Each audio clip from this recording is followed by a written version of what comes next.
ಮಾಡ್ಕೊಂಡು ಬಿಟ್ಟಿ ಅಮ್ಮ. ನೀನು ನೇಣು ಹಾಕಿಕೊಳ್ಳುವಂತ ಪ್ರಸಂಗ ಮೇಲೆ ಬಂದಿರುತ್ತಾರೆ ನಿನಗೆ. ಹೇಳಮ್ಮ ನನಗೆ. ನಿನ್ನ ಕಿರಿ ಬೈದುದ ಒಬ್ಬ ದಕ್ಷ ಪೊಲೀಸ್ ಅಧಿಕಾರಿಯಾಗಿ ನಿನ್ನ ಶ್ರೀಮಂತ ಕಾರಣಕ್ಕೆ ಓಡೋಡಿ ಬಂದಿದ್ದಾನಮ್ಮ. ಓಡೋಡಿ ಬಂದಿದ್ದಾನೆ. ನನ್ನೊಂದಿಗೆ ಮಾತನಾಡುವತ್ತಿಗೆ ಮಾತನಾಡುವ ಹೆತ್ತವನನ್ನು ಹೆತ್ತವಳ ಕೈ ತುತ್ತ ನೆತ್ತ ಮರೆಯಲಿ ಎತ್ತಿಗೆ ನಾನು. ನಿನ್ನ ತಾವು ಸಂಭವಿಸುವ ಮುನ್ನ ನಿನಗಾವ ಕಷ್ಟವನ್ನು ನನ್ನ ಮುಂದೆ ಹೇಳಬಾರದಮ್ಮ. ನೀನು ಬೇಡಿದ್ದರೆ ಹುಲಿ ಹಾಲನೆ ತಂದು ಕೊಡುವಂತ ಏನಿಲ್ಲ ಮೈಲಿ ಬೇಡಿದ್ದರೆ ಅಂತ ಹುಲಿಗಳಿಂದ ನಿನ್ನನ್ನು ಜೀವದಿಂದ ಉಳಿಸಿಕೊಳ್ಳಲು ಆಗಲಿಲ್ಲಮ್ಮ.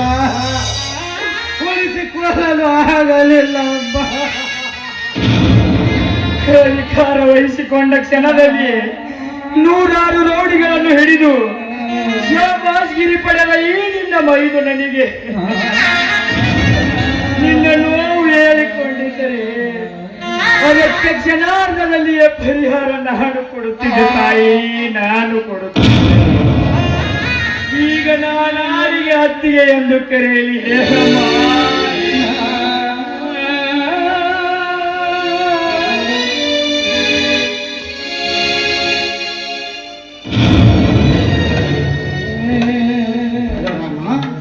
ಪ್ರದೀಪ, ಯಾಕೆ ಮತ್ತಿಗೆ ಮೇನಲ್ಲಿ ಬಿದ್ದ ಹಾಕತ್ತೀರಿ? ಅವಳ ಹೊಟ್ಟೆಯಿಂದ ಈ ಮನೆಯ ಕುಲಪುತ್ರ ಅಂದ್ರ ವಂಶೋದ್ಧಾರಕ ಹೊರಗೆ ಬಂದಾನೇನೋ ತಂಗೋರ ಬಂದು ಸತ್ತಾನೇನೋ ಹೇಳಿ ಮತ್ಯಾಕ್ರಿ ಮತ್ತಿಗೆ ಮೇನಲ್ಲಿ ಬಿದ್ದ ಹಾಕತ್ತೀರಿ? ಕೊಂದಲು ನಮ್ಮ ಮತ್ತಿಗೆ ಕೊಂದಲು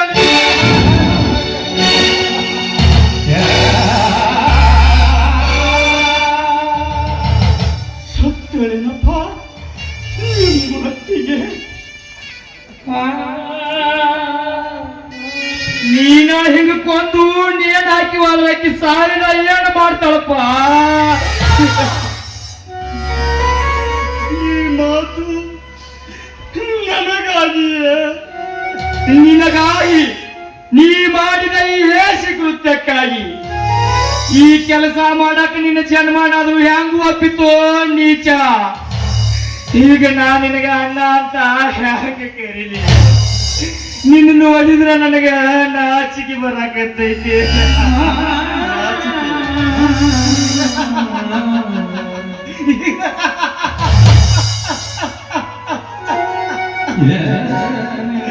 ನಾಚಿಕೆ ಬರಲಾರ ಏನ್ ಮಾಡ್ತೈತಿವೋ ತಮ್ಮ? ನಿರಪರಾಧಿ ಅಣ್ಣನಿಗೆ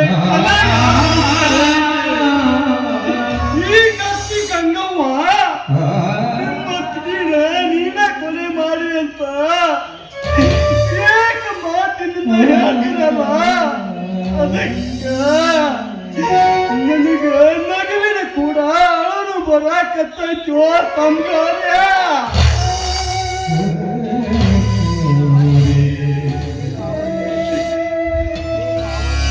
ನೀನು ಅವತ್ತೇ ಅತ್ತಿಗೆ ಬಸರು ಎಂಬ ಸುದ್ದಿ ಕೇಳಿ ಬುದ್ಧಿ ತಂದ ದಿನಾನೇ ನನಗೆ ಸಂಶಯ ಬಂದಿತ್ತು. ಕಡಿಗೋ ಕೆಲಸ ಮಾಡೇ ಬಿಟ್ಟಲ್ಲ, ನೀತ ಮಾಡೇ ಬಿಟ್ಟಲ್ಲ. ನನ್ನ ಬಂಗಾರದಂತ ಅತ್ತಿ ನಾನು ಎಲ್ಲಿ ಹುಡುಕಲು ನೀತ ಹೇಳು? ನಿನ್ನ ಕುತ್ತಿಗೆ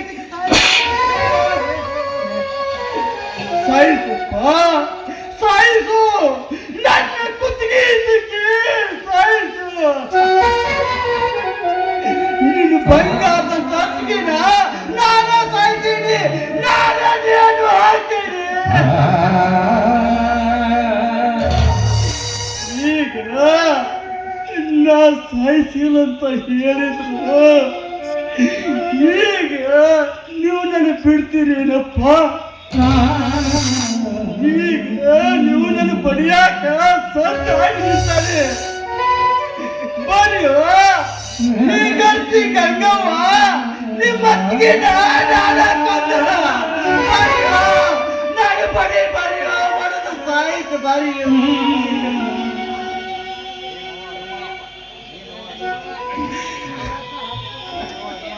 ಏನು ನಮ್ಮ ನಾನಕ್ ಬಂದೀನಿ, ನನ್ನ ಹೊಡಿರಿ ಅಂತ ಈ ಪೊಲೀಸ್ಗಳ ನಾಟಕ ಆಡ್ತಿ. ಹೇಳು, ಈ ನನ್ನ ಅತ್ತಿಗೆಯನ್ನು ಯಾಕೆ ಕೊಂದಿರುವಿ? ಹೇಳು ಹೇಳು.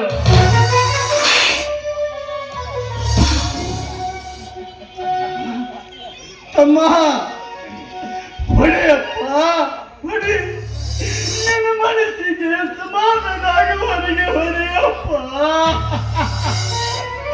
ಯಾಕಂದ್ರೆ ನೀನು ಖಾಕಿ ಅರಿವಿ ಹಾಕಿದ ಪೊಲೀಸ್ ಅಧಿಕಾರಿ, ಅವರಿಗೆ ಕರುಣೆ ಅನ್ನೋದು ಮೊದಲೇ ಇರುವುದಿಲ್ಲ. ನೀವು ಪ್ರಮಾಣ ವಚನ ಸ್ವೀಕರಿಸುವಾಗ ಸರ್ಕಾರಕ್ಕೆ ಹಂಗ ಮಾತು ಕೊಟ್ಟಿರ್ತೀರಪ್ಪ. ಬಾರೋ ಮನೆ ಬಾರೋ, ನನ್ನ ಮನಸ್ಸು ಸಾಯಿಸು ಬಾರೋ.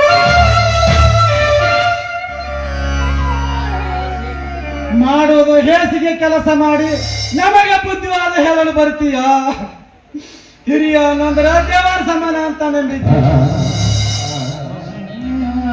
ಆದ್ರೆ ನೀರಿಗೆ ಮೋಸ ಮಾಡ್ತೀನಿ ಅಂತ ನಾನು ತಿಳಿದಿದ್ದಿಲ್ಲ. ನನ್ನ ಬಂಗಾರದ ಜಾತಿಗೆ ಎಲ್ಲಿ ಹುಡುಕಲು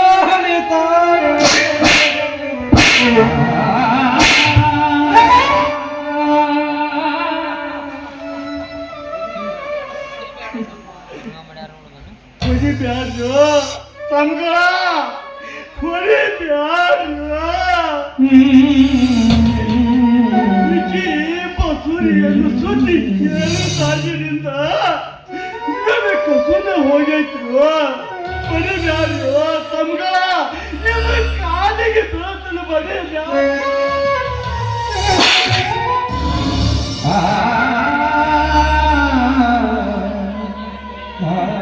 ಹೊಡಿಬೇಕು. ಇವತ್ತು ಅವಳ ಜೊತೆ ನಿನ್ನ ಪ್ರಾಣನ ತಗೋತೀನಿ. ಸತಿ ಸಾವಿತ್ರಿ ನನ್ನ ಅತ್ತಿಗೆ, ಮಹಾಸತಿ ಅನಸೂಯ ನನ್ನ ಅತ್ತಿಗೆ, ಅಂತ ನನ್ನ ಅತ್ತಿಗೆ ನಾನು ಎಲ್ಲಿ ಹುಡುಕಲು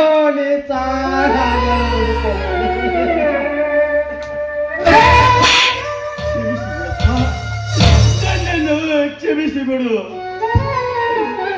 ಮಹಾಸತಿ ಅನುಸೂಯಾರಂತ, ಮಹಾಸತಿ ಮಂಡೋದರಿ ಅಂತ ನಿಮ್ಮ ಅತ್ತಿಗೆನ ಕೊಂದದ್ದು ಬಹಳ ತಪ್ಪಾಗಿತ್ತು. ನಾನು ಬಿಟ್ಟು ಬೇಡ್ರಿಯೋ.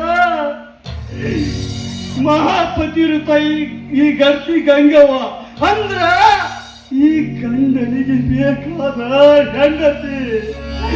ಈ ಗಂಡನಿಂದ ಬಸುರಾಗಿ ಹೆಸರಾದ ಈ ನನ್ನ ಹೆಂಡತಿ ಅಂದ್ರ ನಿಮ್ಮ ಅತ್ತಿಗೆನ ಕೊಂದದ್ದು ಬಹಳ ತಪ್ಪಾಗೈತ್ರು. ಬರೆಯೋ, ನನ್ನ ಸಾಯಿಸಿ ಬರೆಯೋ.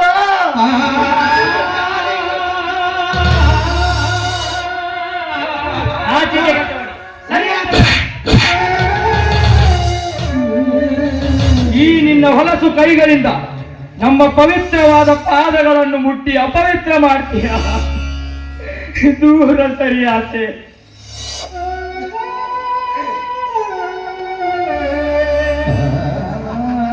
ಬಲರಾಮ್, ಪ್ರದೀಪ್, ಯಾಕ್ರೋ ಏನಾಯ್ತು? ಯಾಕಳ್ಳಾತ್ರಿ? ಏನಾಗಿದೆ ನಿಮಗೆ?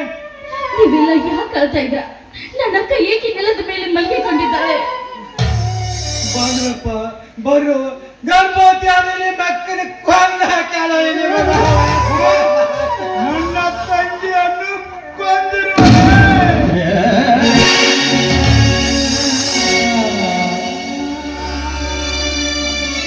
ಅಕ್ಕ ಬಸರಿಯಾಗಿ ತವರ ಮನೆ ಸೀರೆಯನ್ನು ಉಟ್ಟುಕೊಂಡು ಶ್ರೀಮಂತ ಕಾರ್ಯ ಮಾಡಿಸಿಕೊಳ್ಬೇಕಾದ ನೀನು ಸತ್ತು ಹೋದೇನಮ್ಮ.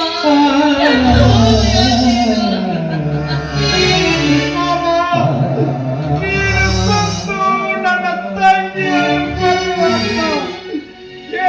ಕೆಲಸ ಏನ್ ಮಾಡಿದಳು? ಇವಳ ತಂದೆ ಶಾಂತಗೌಡರಿಗೆ ನಾವಿಬ್ಬರು ಕೊಟ್ಟ ಮಾತು ನೀ ಉಳಿಸಿಕೊಳ್ಳಲಿಲ್ಲಲ್ಲೋ. ಮೂರ್ಖನಾಗಿ ಈ ಕೆಲಸ ಯಾಕೆ ಮಾಡಿದ್ವು? ಈ ಕೆಲಸ ಯಾಕೆ ಮಾಡಿದಿ? ನನ್ನ ಇಷ್ಟ ಇರಲಿಲ್ಲವೇ? ಹಾಗಿದ್ದರೆ ಗರ್ಭಪಾತ ಮಾಡಿಸಬೇಕಿತ್ತು. ಅದನ್ನು ಬಿಟ್ಟು ಅರೇ ಹುಚ್ಚನಾಗಿ ನನ್ನ ತವರಿನ ಸಿರಿನ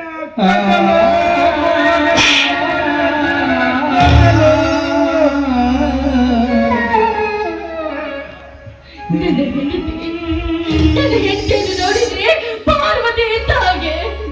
ನನ್ನ ಹೆಂಡತಿ ಸೀತಾ, ರಾಮನ ಹೆಂಡತಿ ಸೀತಾ ಇದ್ದಾಗೆ ಅಂತ ಹೇಳ್ತಾ ಇದ್ದ ನೀನು. ನಿನಗೇಕೆ ಪಾವ, ನಿನಗೇಕೆ ವಿಚಾರ? ಈ ನಮ್ಮ ಶಾಂತ ಗೌಡ್ರ ಮನೆತನವನ್ನೇ ಹಾಳು ಮಾಡಿಬಿಟ್ಟೆಯಲ್ಲ. ಅಷ್ಟೇ ಅಲ್ಲ, ನಮ್ಮ ಮಾಲೀಕ ಅವರ ವಂಶವನ್ನೇ ಕತ್ತರಿಸಿ ಹಾಕಿಬಿಟ್ಟೆ. ದುಃಖವಾಗಿದೆ ಸವಿತಕ್ಕ.